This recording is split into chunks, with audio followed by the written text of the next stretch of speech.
Леван Горозия, известный под псевдонимом L1, всегда знал, что будет популярным в любом случае.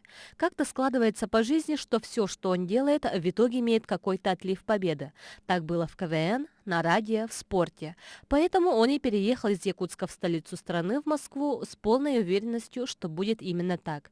И все мы знаем, с какой скоростью он достиг всех вершин. И знаем то, что за этим скрыто много работы, труда, гастролей, мало сна. Но этим летом артист объявил о том, что завершает музыкальную карьеру.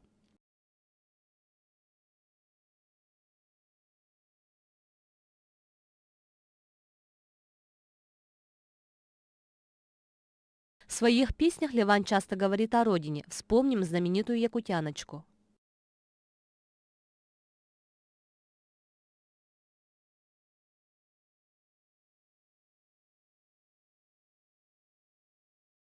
Клип на песню «Самых низов».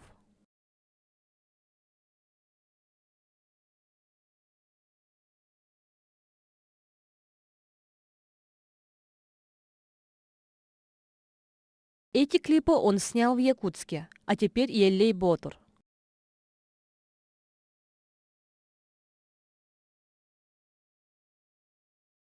В этой песне Элван сравнивает себя с героем якутских народных преданий, считающимся первопредком народа Саха. Для обложки Леван использовал арт в руническом стиле художника Романа Маркова.